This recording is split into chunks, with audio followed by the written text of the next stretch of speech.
Welcome to People Doing Good for Others.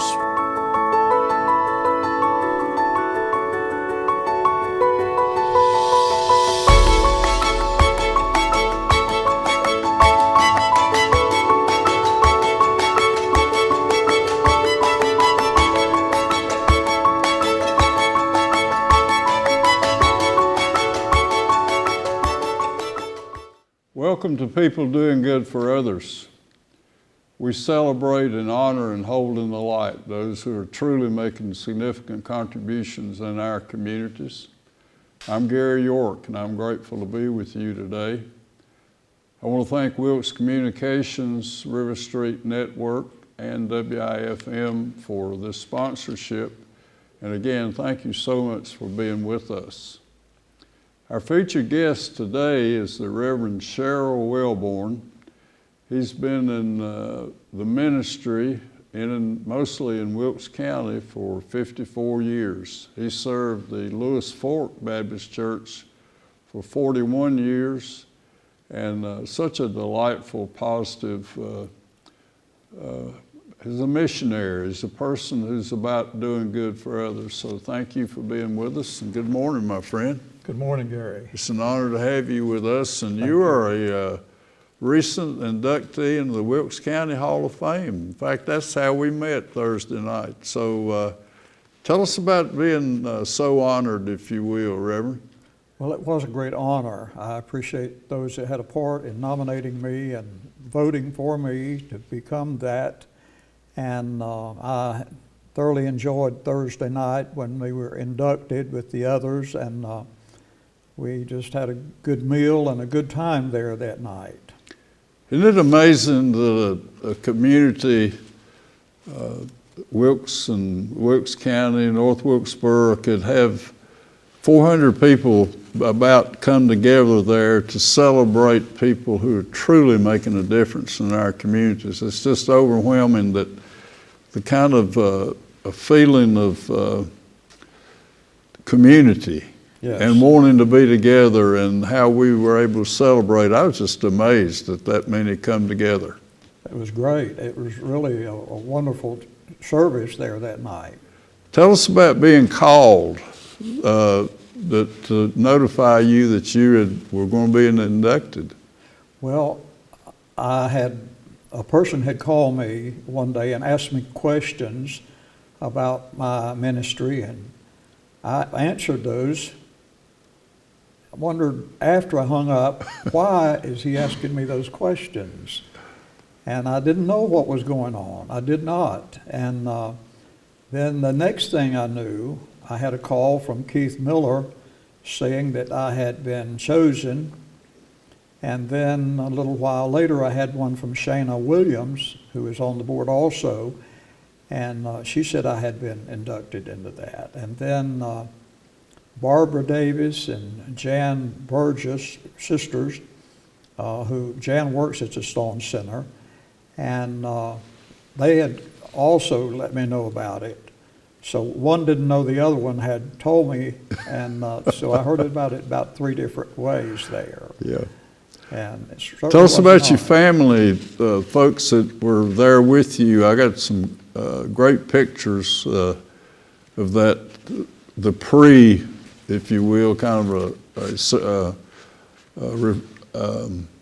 I guess folks coming together to get ready to go in to have the dinner and the celebration. So a little bit about your family was here.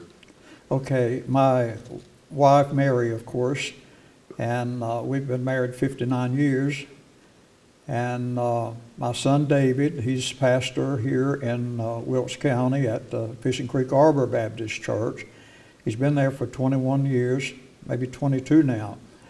And his wife Chastity, and my grandchildren, Nathaniel Wellborn, he is a student at Davis College, and be a senior next year. And McKenna is a student up in Knoxville, Tennessee, and she's working on her doctor's degree.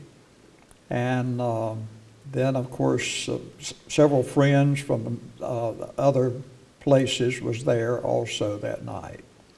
So, Reverend Wellborn, let's go back to growing up, a youngster, and this wonderful call that you had to lead, for you to lead people and to bring them to the Lord. Let's talk about your mom and dad and a little bit about growing up here in the county. Okay, it all started, I was born actually in my grandfather's old house. And my mother was a Green, my dad was a Wellborn, of course, and his mother was a Green.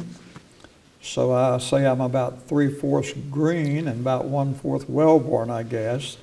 But my growing up was there on a farm in the Stony Fork community of Watauga County. And I milked cows and fed hogs and gathered eggs and carried water in the house. And we did not have an indoor plumbing until, well, actually while I lived on the farm. But it was great. It was wonderful. I enjoyed plowing with a horse and picking up rocks off the pasture field with a horse and sled. And I enjoyed working the horse, putting up hay and doing those things. It was a wonderful experience. And my grandfather, we had 2 cows to milk, and he would milk the cow that was hard to milk, let me milk the cow that was easy to milk.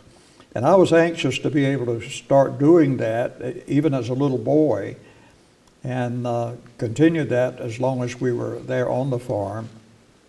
And then my father rented a store building which had been there for about 100 years, and ran that store for a few years, and it burned.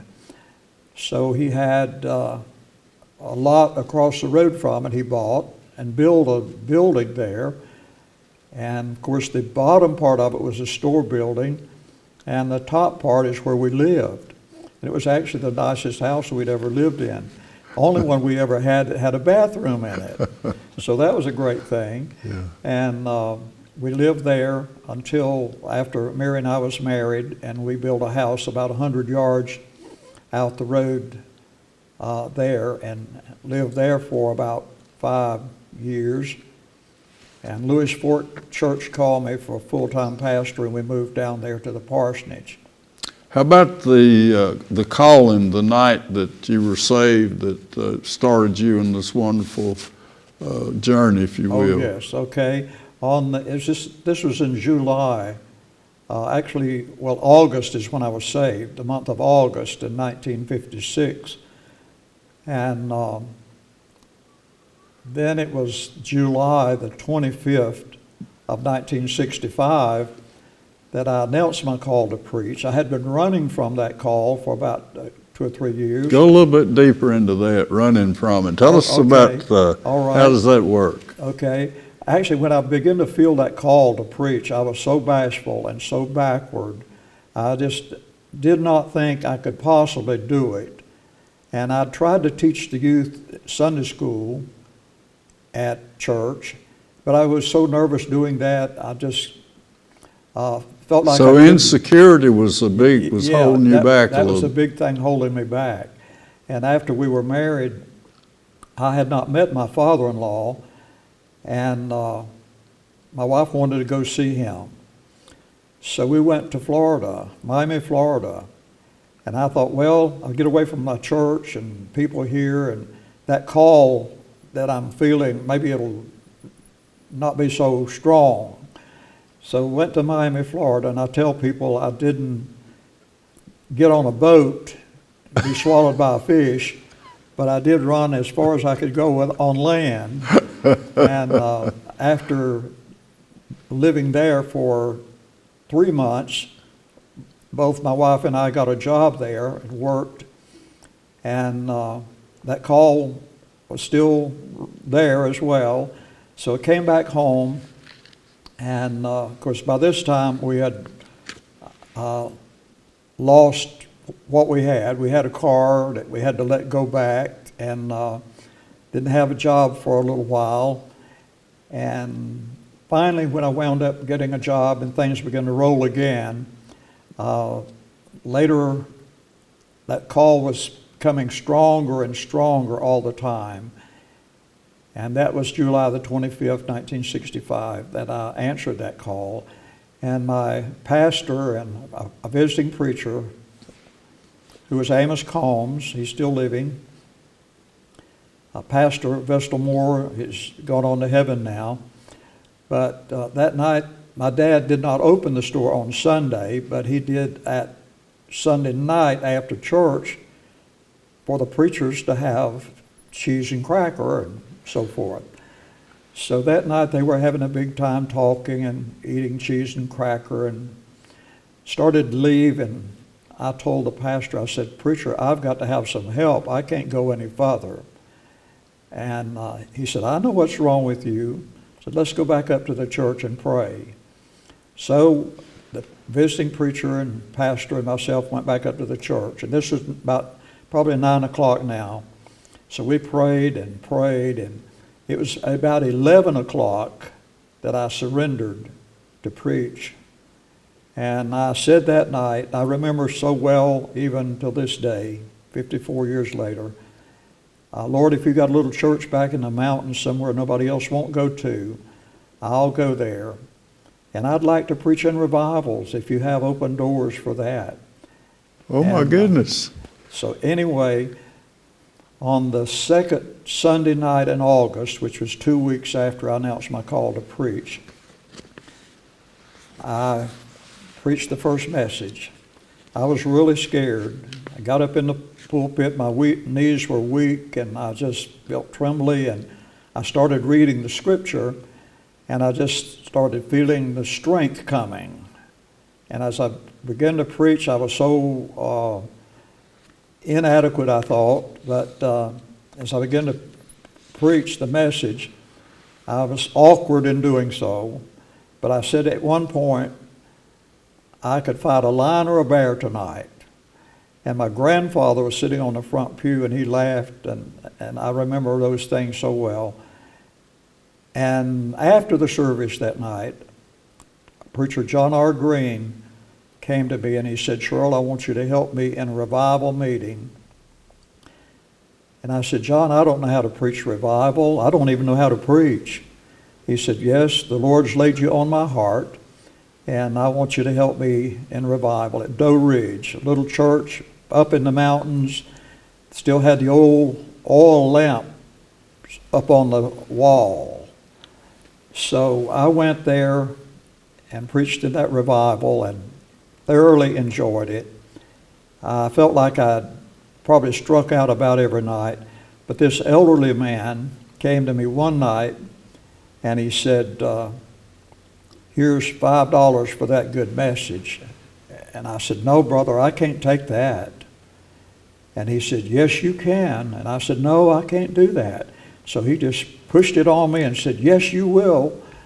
And coming back off the mountain that night, John R. said, "Now, sure, when somebody offers you money," said, "if you don't take it, that will knock them out of a blessing. So they feel important that they give you something if the Lord lays it on their heart." I said, "Okay." But that was the first money anybody ever gave me in the ministry. Oh, what a great story. And then it was the second Sunday night in August, I preached the first message. The first Sunday morning in September, Mount Perrin Church called me to be the pastor.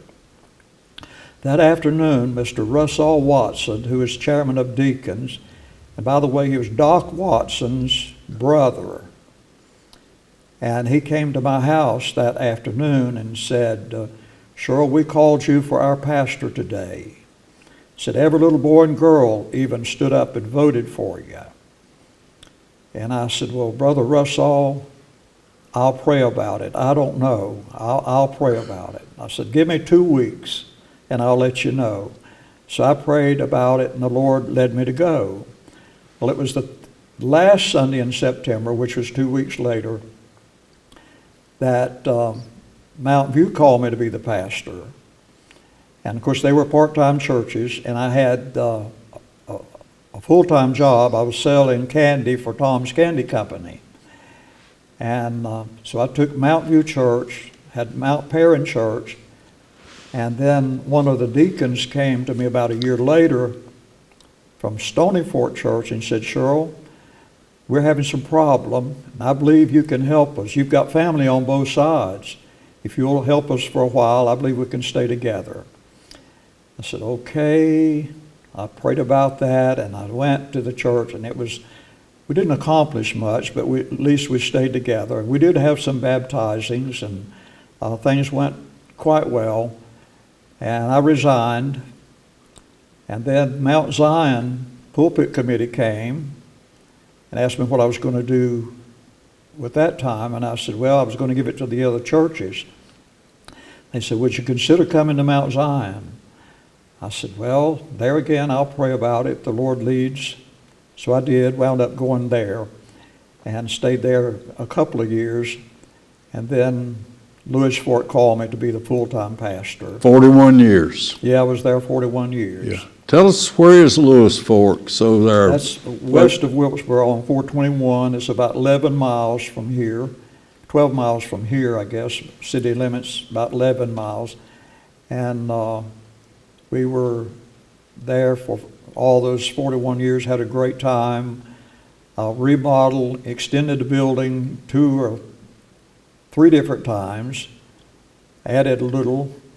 And then in the late 90s, I think it was about 98, we began breaking ground, and we built a new building, beautiful building, and it'll seat about 550 people. 550. Yeah. Wow. And the Lord blessed in a great way there. We had some wonderful Bible schools, and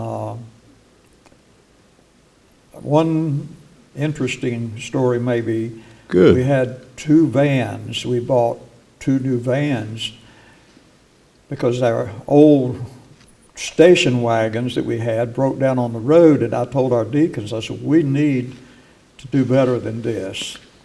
So we wound up buying 2 new vans, and I would drive one on Bible school days. Somebody else would drive the other one. So I was picking up children one morning and just kept packing them in. 15-passenger van. And that was on Monday. So we wound up having 47 children. They were little, most of them, on a 15-passenger van. I said, boy, this is fun. Let's have 50 tomorrow. Oh, my goodness. I said, everybody invite somebody to come with you. We'll have 50 people on this van tomorrow. So the next day, we had our 47. Well, actually, we had 48 now, I believe. And we stopped 3 little children standing beside the road. And I thought, now, it's a long way. I'm going to have to come all the way back down here and get those 3 children. Maybe I can get them in. So I opened the side door, and they were already under the seats and sitting on top of each other. And I kind of pushed. I said, y'all squeeze up now, and got those others on. So I wound up with 51 people on a 15-passenger van. And I got to the church that morning, and the ladies, the teachers, and all were outside, and the children start coming off, and they were looking with their mouth open. And one of the ladies said, where in the world is all those children coming from? And it would be so, I mean, I could have gotten put under the jail then for doing such a thing. Working for the Lord. Yeah. Way to go. But it was a wonderful, wonderful time. Reverend Sherrill Wellborn, a couple of questions. So during the week, the full-time minister at Lewis Fork, how do you find where you need to visit? What does a minister do during the day, during the week? Give us some idea about the service that you provide. Okay. In those early days, people would go in the hospital and they would stay for a week at a time. And I'd usually visit the hospital every day here. And I think I counted up one time, I visited about 44 or 45 different hospitals through the years. And on one or more occasion, I went to Winston, the Baptist Hospital, Forsyth Hospital, Medical Park, visit the three of those, and then drive up to Statesville and visit Davis Hospital, Iredell Memorial, and maybe come back and even make a visit at Wilkes Hospital. So I visited that many in one day, once Hospitals. on one occasion. And then, of course, there was funerals and shut-in people and elderly that we check on every so often. And So you get calls from your members Yes. asking you to call to visit this person or that person. Right. And sometimes the call would come during the night, late at night. And I remember on one occasion over here in the hospital at Wilkes, I got a call, the nurse had called and said the lady they thought was dying. So I went down there about 2 o'clock in the morning, walking down the hall, and I met Dr. Bryan. And Dr. Bryan said, "Sherrill, what are you doing out this time of morning?" I said, "Well, what are you doing out this time of morning?" He said, "I'm delivering babies." Yeah. And I said, "Well, I'm visiting some sick folks." Right. So he was a great fellow. Reverend, tell us about sermons, finding topics, and just tell us how that works. Well, that's not always easy. Sometimes you're studying, you're reading the Bible, and you're praying, and something will come on your heart, your mind, it just lingers there, and you start working on that, and building a sermon from that, and sometimes you'll pick up parts of outlines. My son David is really good at building sermons, much better than I am. But I can get by, I guess, I have at least, just by doing a little bit at a time. Yeah. And maybe as the week goes on, you'll have other thoughts come and you add them in and jot notes down and have things. Would you ever change on Sunday morning? I have. You have? I have. I sure have. Yes, I've gone into the pulpit a few times at least, not knowing for sure. And I'm not sure even to this day, but what I didn't do the wrong one. I think I have. I'm sure I have a time or two. As a matter of fact, it was just a few years ago. I preached over at Laurel Springs Church. They were out of a pastor, and then they called a pastor, a young man, and he asked me to come back and preach for him because he was going on vacation. And I did. He called and said, "How did it go?" And I said, "Well, it went well." I said, "I think I preached the wrong message today." He said, "What do you mean?" He said, I'm new at this. I don't understand.